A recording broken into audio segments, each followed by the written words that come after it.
નમસ્કાર, હું નીરવ ગાંધી પીટી ન્યૂઝમાં આપનું સ્વાગત છે। જોઈએ આજના મુખ્ય સમાચાર।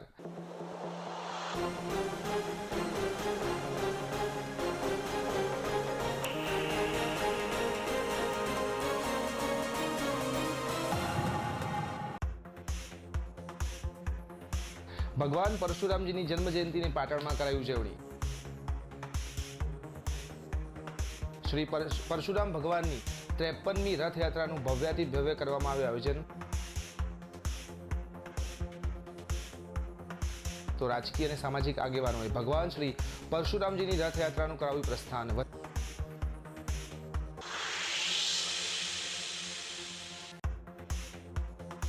જતી મોંઘવારીને લઈ વિવિધ સમાજો દ્વારા લગ્નમાં થતા ખોટા ખર્ચાઓ અને કુરિવાજો પર મૂકવા આવી રહ્યો છે પ્રતિબંધ।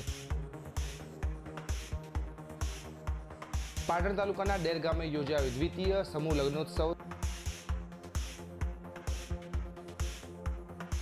તો 42 નવદંપતીઓએ પ્રભુતામાં પગલાં પાડી નવજીવનની કંડારી કેળી।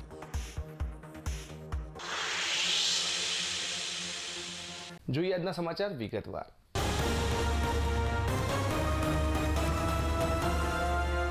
પાટણ શહેરમાં જગન્નાથ ભગવાન મંદિર પરિસર ખાતે સ્થાપિત કરાયેલા ભગવાન શ્રી પરશુરામજીના શુક્રવારે જન્મજયંતિ મહોત્સવ નિમિત્તે પાટણ શહેરમાંથી શ્રી પરશુરામ ભગવાનની 53મી રથયાત્રાનું ભવ્યાતિ ભવ્ય આયોજન કરવામાં આવ્યું હતું, જેમાં રથયાત્રા પૂર્વે ભગવાન શ્રી પરશુરામજીની આરતીની ઉછામણી બોલવામાં આવી હતી, જેના યજમાન પરિવાર દ્વારા આરતી ઉતારવાનો લાવો લઈ ભગવાન પરશુરામજીની આરતી ઉતારી હતી। આ પ્રસંગે ઉપસ્થિત રહેલા રાજકીય અને સામાજિક આગેવાનો ભગવાન શ્રી પરશુરામજીની રથયાત્રાનું પ્રસ્થાન કરાવ્યું હતું। આ પ્રસંગે પરશુરામ ભગવાન જન્મજયંતિ મહોત્સવ નિમિત્તે કન્વીનર અને પાટણના જગન્નાથ મંદિર ટ્રસ્ટના મેનેજિંગ ટ્રસ્ટી, ગુજરાત બ્રહ્મ સમાજના પાટણ જિલ્લા પ્રમુખ પિયુષભાઈ આચાર્ય સહિત જગદીશ મંદિર ટ્રસ્ટના પરિવાર અને પરશુરામ ભગવાન જન્મજયંતિ મહોત્સવ સમિતિના આગેવાનો દ્વારા તમામ મહાનુભાવો ભગવાન પરશુરામજીની પ્રતિમા અને પુષ્પમાળા પહેરાવી સ્વાગત કરવામાં આવ્યું હતું। શ્રી જગન્નાથ મંદિર પરિસર ખાતેથી બેન્ડના ભક્તિસભર સુરો અને ડીજેના તાલ વચ્ચે પ્રસ્થાન પામેલી ભગવાન પરશુરામજીની રથયાત્રાનું ઠેર ઠેર પાટણના ધર્મપ્રેમી નગરજનો દ્વારા સ્વાગત અને સન્માન કરવામાં આવ્યું હતું।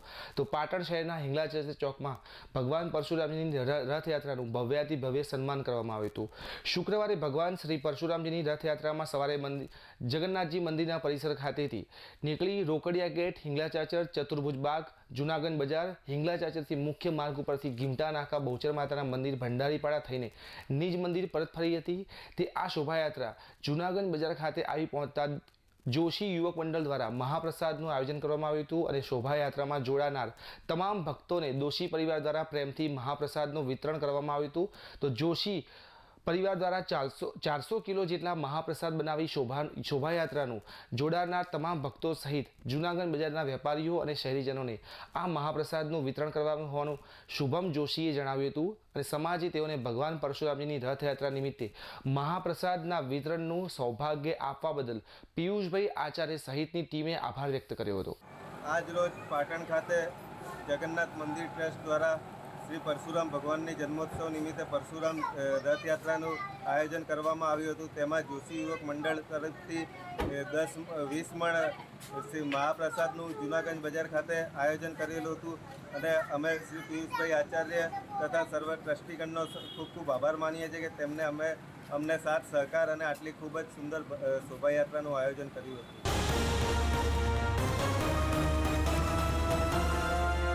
આજે અખાત્રીજ છે, જેથી પાટણ જિલ્લાના ખેડૂતોએ ટ્રેક્ટર દ્વારા ખેતરમાં ઉગમણી દિશાએ ખેતીનું મુહૂર્ત કર્યું હતું। પહેલાં ખેડૂતો હળ બળદથી ખેતી કરતા હતા, જેથી બળદને હળને સાથે જોડીને બળદની પૂજા કરવામાં આવતી હતી। ત્યારબાદ ધરતી માતાને સ્વસ્તિક દોરી પૂજા કરી ગોળ ધાણા વહેંચી ખેતીનું ઉત્સાહભેર મુહૂર્ત કરાવ્યું હતું। પરંતુ ખેતીની પદ્ધતિ અને આધુનિકતા બનતા હળ બળદના બદલે હવે ટ્રેક્ટર દ્વારા ખેડૂતો ખેતી કરવા લાગ્યા છે, જેથી આજે અખાત્રીજના ખેડૂતોએ ટ્રેક્ટરને તિલક કરી ખેતીનું મુહૂર્ત કર્યું હતું। ખેડૂતોએ ધરતી માતાની પૂજા કરી। પાટણ જિલ્લામાં ખેડૂતો દ્વારા ટ્રેક્ટરને ચાંદલા કર્યા બાદ ધરતી માતાજીની પૂજા કરી હતી। બાદમાં લાલ નાડાછડી બાંધી હળોતરા સૈત્રો બાંધી ગોળ ધાણા વહેંચ્યા હતા। ટ્રેક્ટર પર શ્રીફળ વધેરી ધરતી માતા અને ખેતીના ઓજારોની પૂજા કરવામાં આવી હતી।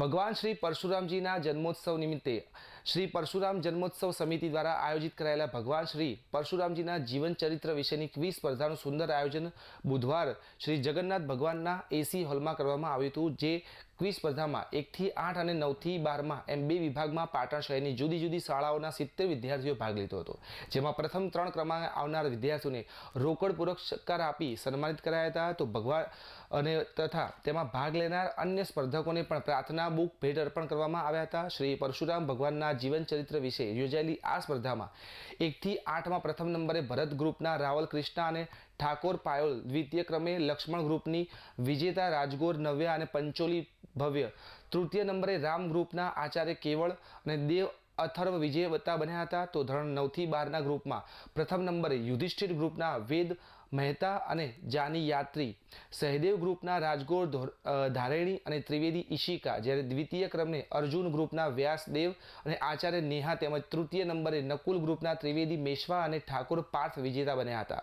ભગવાન શ્રી પરશુરામજીની જન્મોત્સવ નિમિત્તે આયોજિત કરાયેલા આ ક્વિઝ સ્પર્ધાના નિર્ણાયક તરીકે શિરવાડિયા, ભુદરભાઈ, ડૉક્ટર રાજ મહારાજા, પીટી જોશી, ડાયાભાઈ જોશી સહિત શિક્ષકો, બહેનો, મહાકાળી મંદિરના પૂજારી અને જાણીતા સાહિત્યકાર શ્રી અશોકભાઈ વ્યાસના માર્ગદર્શન હેઠળ સુંદર અને સફળ રીતે ક્વિઝ સ્પર્ધાના નિર્ણાયક તરીકેની ફરજ બજાવવામાં આવી હતી. ભગવાન શ્રી પરશુરામજીના જન્મોત્સવ પ્રસંગે આયોજિત કરાયેલી આ સ્પર્ધામાં આયોજનને સફળ બનાવવા શ્રી પરશુરામ જન્મોત્સવ સમિતિના કન્વીનર શ્રી પિયુષભાઈ આચાર્ય, વિનોદભાઈ જોશી, અશ્વિનભાઈ જોશી સહિતના જગન્નાથ મંદિર ટ્રસ્ટના ટ્રસ્ટીગણ તેમજ પરશુરામ જન્મોત્સવ સમિતિના સૌ સેવકગણો હાજર રહ્યા હતા.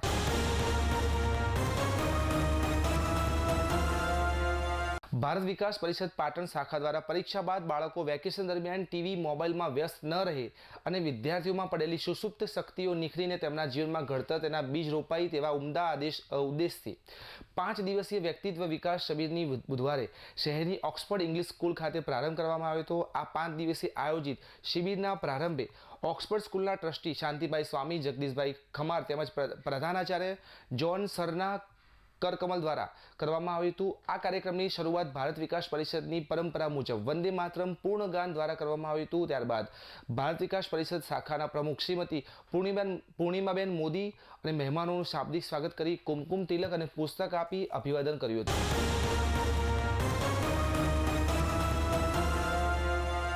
સમગ્ર રાજ્યમાં ધૂમધખતા આકરા ઉનાળાની શરૂઆત થઈ ગઈ છે. ગુજરાતના મેઘા શહેરો સહિત પાટણ જિલ્લો પણ કાળઝાળ ગરમીની લપેટમાં આવી ગયો છે. કેટલીક જગ્યાએ તાપમાનનો પારો 43 ડિગ્રીને પાર કરી ગયો છે, તો પાટણ શહેર જિલ્લામાં મહત્તમ તાપમાનનો પારો 44 ડિગ્રીને પાર કરી ગયો છે. ત્યારે અગન જ્વાળાઓ અને હીટવેવ ગરમીથી બચવા માટે જરૂરિયાત સિવાયના બહાર ન નીકળવા સાથે કેટલાય ઉપાયોની સલાહ સૂચનો ડૉક્ટર દ્વારા આપવામાં આવ્યા છે.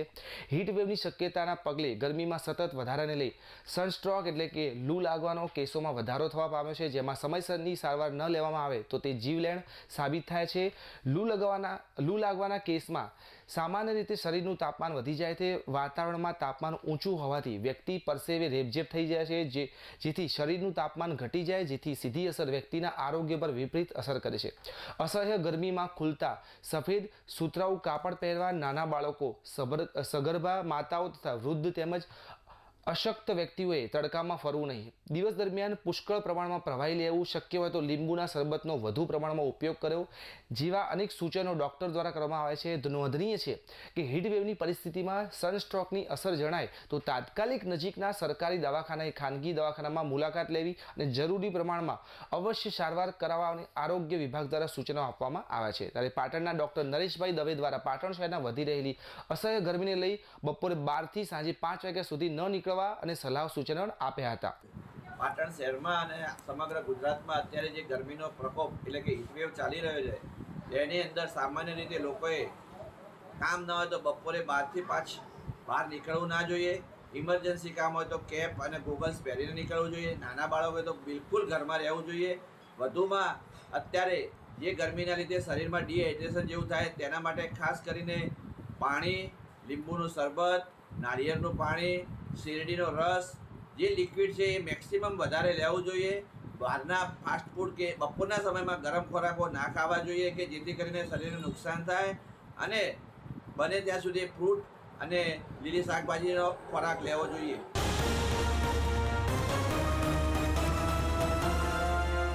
વધતી જતી મોંઘવારીને લઈ વિવિધ સમાજો દ્વારા લગ્નમાં થતા ખોટા ખર્ચાઓ અને કુરિવાજો ઉપર પ્રતિબંધ મૂકવામાં આવી રહ્યો છે. ત્યારે મોંઘવારીને લઈ વિવિધ સમાજ દ્વારા સમૂહ લગ્નોત્સવનું આયોજન કરવામાં આવી રહ્યું છે. ત્યારે શ્રી દરબાર મંગાજી પનાજી દ્વારા ડેર ગામે દ્વિતીય સમૂહ લગ્નોત્સવનું આયોજન આજ રોજ કરવામાં આવ્યું હતું. આ સમૂહ લગ્ન ઉત્સવમાં સમાજના 42 જેટલા નવ દંપતીઓ શાસ્ત્રોક્ત વિધિ વિધાનથી પ્રભુતામાં પગલાં માંડી પોતાના નવજીવનની કેડી કંડારી હતી. તો આ સમૂહ લગ્નોત્સવમાં સાથ સહકાર આપનાર સમાજના તમામ દાતાઓનું શાલ ઓઢાડી સન્માન કરવામાં આવ્યું હતું. તો આ સમૂહ લગ્નમાં પરમ પૂજ્ય મહંત શ્રી 1008 જગદીશપુરીજી ગુરુ હરિપુરુજીના જાગીર મઠના મહંત નવ દંપતીઓને ખાસ આશીર્વાદ આપવા આવી પહોંચ્યા હતા. ત્યારે સમૂહ લગ્નોત્સવના દાતા દરબાર મંગાજી પનાજીએ સાલ ઓઢાડીને ફૂલહાર દ્વારા સન્માન કરવામાં આવ્યું હતું. તો સમાજની 42 જેટલી દીકરીઓને કન્યાદાન કરવા જેવો અનેરો અવસર કરનાર અને દાતા દરબાર મંગાજી પનાજીનું મહંત દ્વારા સાલ અને ફૂલહાર કરી સન્માન કર્યું હતું. આ પ્રસંગે સમૂહ લગ્નોના દાતા દરબાર મંગાજી પનાજીએ ડેર ગામની 42 જેટલી દીકરીઓનું કન્યાદાન કરવાનું પોતાની અવભાગ્ય સાંપડ્યું હોવાનું જણાવી લગ્નોત્સવમાં થતા ખોટા ખર્ચાને અટકાવવા છેલ્લા 2 વર્ષથી ડેર ગામે લગ્ન ઉત્સવનું આયોજન કરવામાં આવતું હોવાનું જણાવી સમૂહ લગ્નોત્સવમાં થતા ખર્ચાઓને બચાવી પૈસા બાળકોના શિક્ષણ અને સમાજના વિકાસ પાછળ વાપરવા સમાજને આહ્વાન કર્યું હતું. તો સમાજની 42 દીકરીઓને શ્રીમદ ભાગવત ગીતાની બુક પણ અર્પણ કરવામાં આવી હતી. તેને પોતાના જીવનમાં ઉતારી સારું દાંપત્ય જીવન અનુરોધ કર્યો હતો. તો મોટી સંખ્યામાં સમાજના આગેવાનો, હોદ્દેદારો અને કાર્યકરો ઉપસ્થિત રહ્યા હતા. આજે ડેર ગામે દ્વિતીય સમૂહ લગ્ન આયોજિત અમારા સમગ્ર પરિવાર અને સમસ્ત ડેર ગામના પરિવાર દ્વારા આજે દ્વિતીય સમૂહ લગ્નમાં 42 દીકરીઓના જ્યારે યુગલો નવદંપતીઓ સમૂહ લગ્નમાં જોડાયા છે ત્યારે એ બધાને મારા પ્રેમથી તમામને ખૂબ ખૂબ આશીર્વાદ. ગયા વર્ષે 2022માં પણ સમૂહ લગ્નનું આયોજન કર્યું હતું. ત્યારે એમાં પણ 35 દીકરીઓએ આ સમૂહ લગ્નમાં જોડાઈ એમનું પોતાનું નવ દંપતીય જીવનમાં ખૂબ સુખી સંપન્ન પણ અત્યારે પણ છે. અને તમામને હું એક વિનંતી કરું છું કે આવો બધા સાથે આવનાર વર્ષમાં પણ સૌ સમૂહ લગ્ન સાથે જોડાઈ અને આપણે ખર્ચ બચાવી અને એ ખર્ચ જે બચે એ શિક્ષણ તરફ અને સમાજનો વિકાસ થાય એ તરફ આપ સૌ બધા આગળ વધીએ. તમામ દીકરીઓને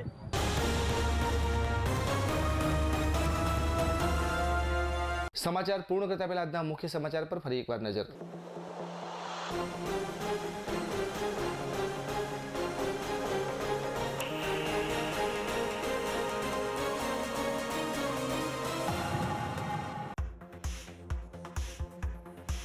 ભગવાન પરશુરામજીની જન્મ જયંતિની પાટણમાં કરાઈ ઉજવણી.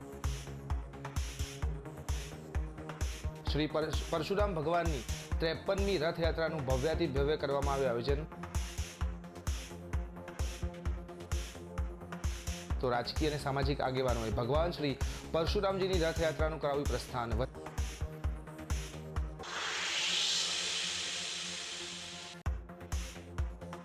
જતી મોંઘવારીને લઈ વિવિધ સમાજો દ્વારા લગ્નમાં થતા ખોટા ખર્ચાઓ અને કુરિવાજો પર મૂકવા આવી રહ્યો છે પ્રતિબંધ. પાટણ તાલુકાના ડેર ગામે યોજાયો દ્વિતીય સમૂહ લગ્નોત્સવ. તો 42 નવદંપતીઓએ પ્રભુતામાં પગલાં પાડી નવજીવનની કંડારી કેડી.